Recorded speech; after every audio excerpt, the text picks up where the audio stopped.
जयंती मृत्यु मृत्यु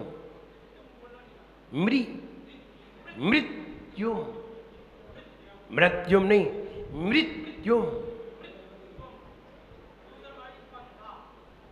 पंथा। हाँ, विसर्ग का मतलब है एच, विसर्ग का मतलब है हा आना, हा की ध्वनि आना। हा बिल्कुल स्पष्ट नहीं बोला जाएगा लेकिन हा की ध्वनि आएगी। पंथा, जब इसकी स्पेलिंग बनाएंगे ना तो अपने आप एच आ जाएगा।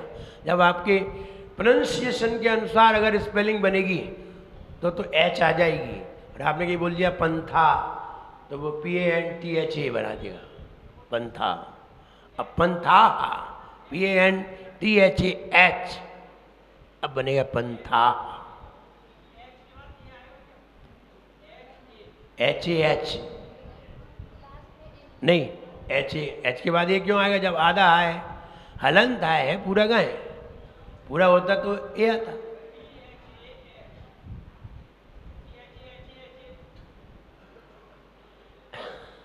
तो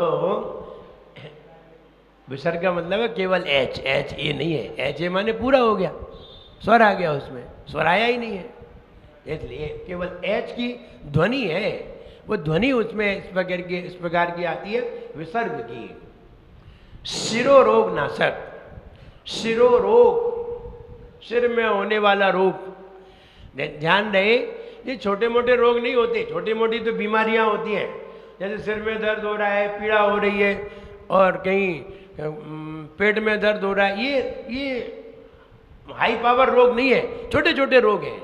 ये जरा सी देर में ठीक हो जाते हैं, जरा सा भोजन कर लो, कोई मेडिसिन खा लो तो ठीक हो जाते हैं। एक वो रोग होता है जो जिंदगी भर बना रहता है, वो रोग बहुत खतरनाक होता है। शिरोरोग जिंदगी भर बना रहे ऐसा रोग कभी कभी आ जाए, कभी गर्मी सर्दी आ गई, गर्म चीज खा ली, ठंडी चीज खा ली, या गर्मी सर्दी या बादल हो गए, धूप आ गई तो सिर में दर्द होने लगते हैं। ये साधारण बातें हैं, इनमें कोई खास बात नहीं है। लेकिन जो रोग हमेशा के लिए है और सिर में बना ही रहता है, सिर में पीड़ा बनी ही रहती है, वो वाले रोग का नाशक है। और जब हम रोग होते कब है? आप विचार कर लीजिए, रोग तब होते हैं जब हम उनके बारे में चिंता करते हैं जो खुद ही रोगी हैं।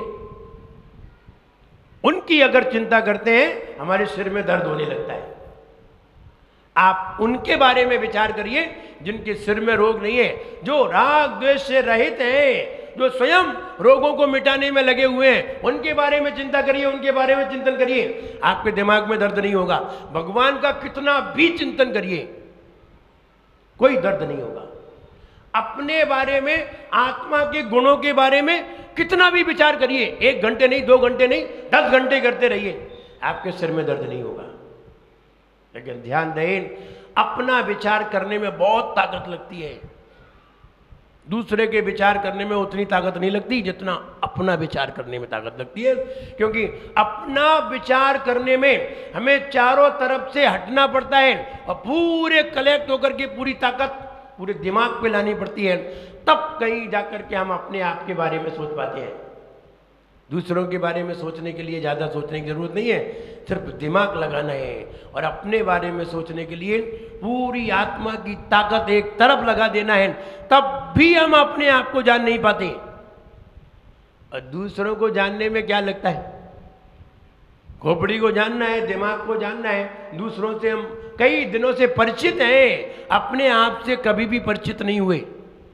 एक बार अपने आप को जानेंगे, निश्चित आप अपने आप के आप आंखें बंद कर लीजिए, आप अपने आप को जानिए, आपको जरा सा भी दर्द नहीं होगा, बल्कि दर्द हो रहा होगा तो ठीक हो जाएगा। खूब सिर में दर्द हो रहा हो, मैं आपको उपाय बता रहा हूं, खूब सिर में दर्द हो रहा हो, सिर में दर्द हो रहा है, यहां हो रहा है, यहां हो रहा है, सिर में दर्द हो रहा है, सिर फटा जा रहा है, कुछ मत करिए। आप एकांत में जाके बैठिए जहां किसी की आवाज नहीं आ रही, आसन लगाइए और आसन लगा के आंखों को बंद करिए और आंखों को बंद करके इस आज्ञा चक्र पे ध्यान लगाइए और आज्ञा चक्र पे दोनों आंखों को टिका दीजिए और दोनों आंखों को टिका करके हार्ट पर ले जाइए। बस शांति से बैठ जाइए। आप नमोकार मंत्र का जाप भी मत कीजिए, आपका दर्द गायब। तरीके साधु लोग यही तरीके अपनाते हैं ज्यादातर, वे दवाइयां नहीं खाते, यही तरीके ज्यादातर अपनाते हैं और इन्हीं तरीकों से वे ठीक हो जाते हैं। जब लगाना हो तब लगा लो, अपना मन, अपनी आत्मा, अपना विचार, चाहे जब लगा लो। और जब तुमने योग लगाया, जैसे ही तुमने योग लगाया, फटाक से सिर का दर्द धीरे धीरे शांत होता जाता है। मेरा एक बार का नहीं, कई बार का ये प्रयोग है और हमें जब करना हो तब कर लेते हैं, जब करना हो तब कर लेते हैं। लोग हैं न जाने कितनी दवाइयां लाते हैं, लेकिन मुझे ये कॉन्फिडेंस है कि इन दवाइयों से कुछ नहीं होता। जो होता है अपने प्रयोग से होता है। इसलिए शिरोरोग नाशक, जब हम दूसरे के बारे में चिंता करते हैं, दूसरे के बारे में विचार करते हैं, टेंशन हो जाती है, सिर दर्द करने लगता है, बीमार हो जाते हैं। और जब हम अपने बारे में विचार करते हैं, तब हमें कहीं भी सिर दर्द नहीं होता। कितना भी विचार करो अनंत भगवान के बारे में, कितना भी विचार करो सिद्ध भगवान के बारे में, कितना भी विचार करो गुणों के बारे में, आपको कभी भी दर्द नहीं होगा। बताओ, जब भी दर्द होता है कब होता है? जब हम दूसरे के बारे में सोचते हैं और उनके बारे में सोचते हैं जो सर दर्द है, जो स्वयं ही सर दर्द है, और इनको इनके बारे में सोचेंगे तो सर दर्द तो अपने आप ही होने लगेगा। चिंता में सिर दर्द होता है, चिंतन में कभी सिर दर्द नहीं होता। चिंतन में दर्द से मुक्त होते हैं और चिंता में दर्द बढ़ता है। और चिंता हमेशा दूसरों की होती है और चिंतन अपना होता है। चिंतन दूसरों का नहीं होता, चिंतन अपना होता है। जब हम अपने बारे में सोचें तो चिंतन, और दूसरे के बारे में सोचें तो चिंता। इसलिए चिंता खतरनाक है, चिंतन खतरनाक नहीं है। वो मुझे याद आता है, कभी हम अपन ने नगर पालिका का ट्रैक्टर देखा हो। क्या करता है नगर पालिका का ट्रैक्टर? बताइए, एनपी का ट्रैक्टर आता है, गलियों से गुजरता है, क्या करता है? कचरा भरता है। कहाँ कहाँ का कचरा भरता है? जहाँ भी पड़ा होता है। देखते जाते हैं, 4 लोग आते हैं, देखते जाते हैं कचरा कहाँ है, ट्रैक्टर खड़ा करते हैं, भरते जाते हैं। ध्यान रहे, ऐसे लोगों के सिर में दर्द होता है जो इधर उधर की बातें सुन करके अपने दिमाग में रख लेते हैं। उनका दिमाग क्या है? उनका दिमाग को क्या कहना चाहिए? उनका दिमाग एनपी का ट्रैक्टर है। क्योंकि इस गली में गया, इस गली का भर लाए, उस गली का गया, उस गली का भर लाए, इनकी सुनी, इनकी दिमाग में रख ली, इनकी सुनी, इनकी दिमाग में रख ली। अरे हमारा दिमाग कचरा छाप थोड़ी,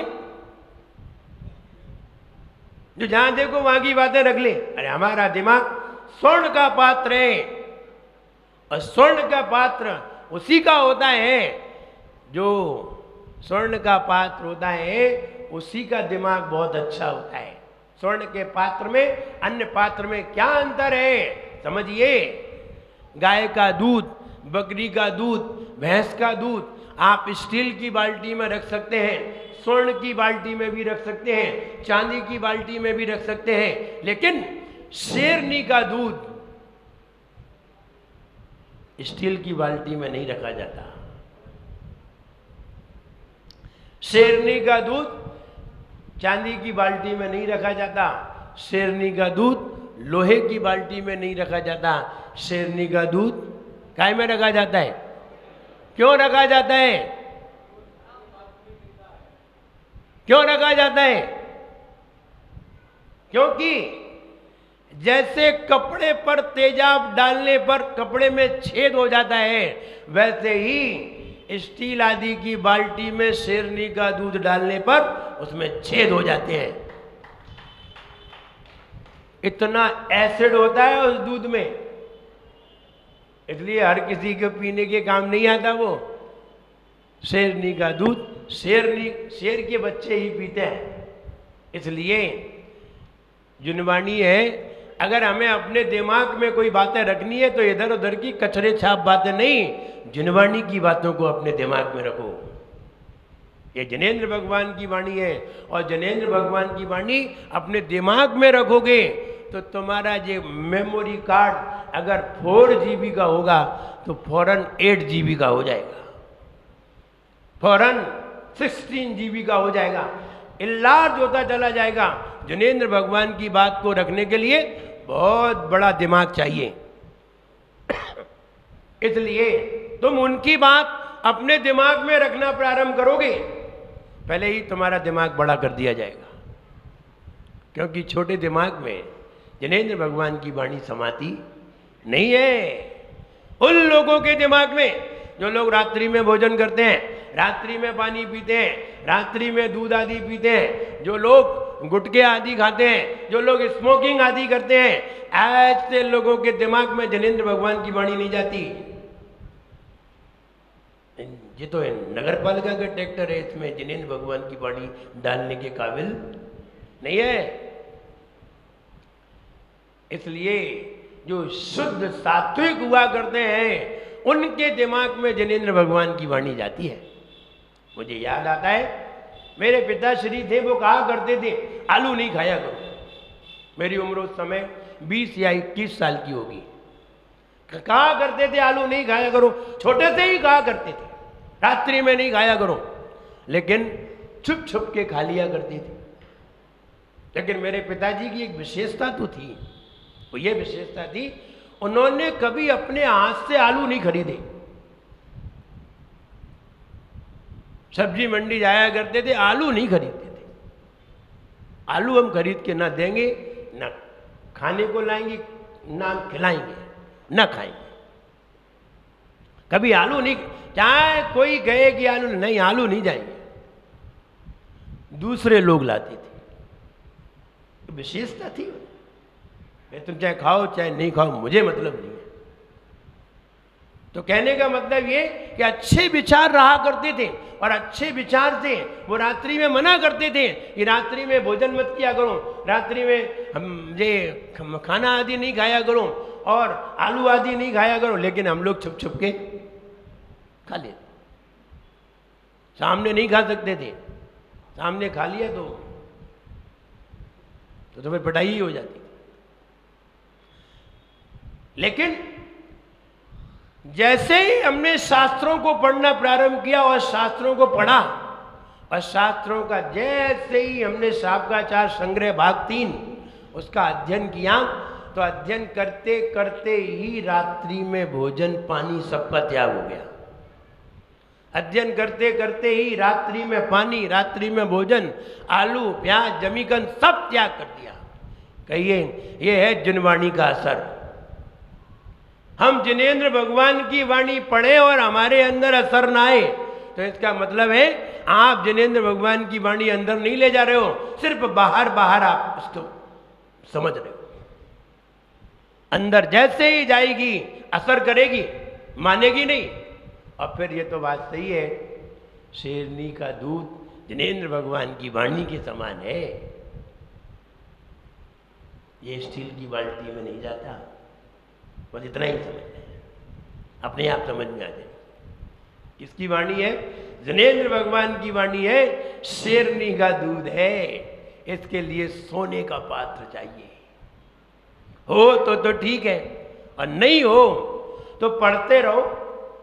पढ़ने में क्या जा रहा है, असर कुछ नहीं करेगा। इसलिए सिरो रोग नाशक, सिर में रोग तभी होते हैं जब हम किसी दूसरे के बारे में चिंता करते हैं, जब हम अपने बारे में सोचते हैं, अपने बारे में विचारते हैं, तब हमारे सिर में रोग नहीं होते, बल्कि सिर के रोग ठीक हो जाते हैं। इसलिए जब भी पीड़ा हो आप अपने बारे में सोचिए, ध्यान लगाइए, आंखों को बंद कर लीजिए और आंखों को बंद करके हार्ट पे ध्यान लगाइए, सिर का दर्द अपने आप कमजोर हो जाता है। आइए जाप देखते हैं। ओम ह्रीम अर्हम नमो आसी विषाणम, ओम ह्रीम अर्हम नमो आसी विषाणम। वे मुनि महाराज आसी, आसी का मतलब क्या होता है? आसी का मतलब होता है सोच, आसी का मतलब होता है विचार, आसी का मतलब होता है अंदर की भावना, आसी का मतलब होता है अंदर का भाव। साइट, साइट माने होता है दृष्टि, जो इसे कहते हैं आसी, अपन पढ़ते हैं ना चीरम त्र, इसके ऊपर क्या है? अमर से खेलो, अमर से सर्वौषधि नयत तथा शीर विषा विषा दृष्टि विषा विषास्त्रो सखेल विट जल मलौषधीशा। अच्छा तुम लोग ऐसे बोले स्वस्ति क्रियासु, स्वस्तिक क्रियासु परमर्शयो नः। स्वस्ति नहीं बोला जाता, स्वस्तिक क्रियासु। तुम लोग बोलते स्वस्ति क्रियासु, कहीं भी शुद्ध नहीं बोलते। स्वस्तिक क्रियासु परमर्शयो नः, ऐसे बोलना चाहिए। खैर ये बातें अभी सीखने की नहीं है, पूजन शिविर की हैं। बिना पूजन शिविर लगे आप सीख नहीं सकते, बहुत मुश्किल है बिना पूजन शिविर लगे आप सीख लें। मुझे तो बहुत मुश्किल दिखाई देता है इसमें से अगर 10 लोग भी उदक चंदन तंदुल पुष्प के सही सुना दें, और जिंदगी भर वो भी बोलते बोलते 10 लोग भी इसमें से, बहुत मुश्किल है। उदक चंदन तंदुल यही सही सुना दें। अब सब लोग आश्चर्य में कि हम तो रोज पढ़ते हैं, वो तो हमें कंठस्थ याद है, वो तो हम पैदा हुए थे तब से ही याद है, लेकिन एक भी शुद्ध बोल जाए बहुत मुश्किल है। इसलिए खैर ये बात की बातें हैं, हम अभी सिखा भी नहीं रहे और अभी बता भी नहीं रहे, क्योंकि वो विषय अभी का है नहीं। आशी विषाणम, सोचते हैं और सोच करके विषाणम, विषाणम माने विष, जय आशी विषाणम। अगर किसी को सांप काट ले, अगर किसी को बिच्छू काट ले, अगर किसी के ऊपर किसी की नजर पड़ जाए, किसी को नजर लग जाए, बच्चे को नजर लग जाए या किसी और को नजर लग जाए और उसकी नजर उतारना हो या उसका जहर उतारना हो, तो उन्हें कोई मंत्र पढ़ने की जरूरत नहीं है,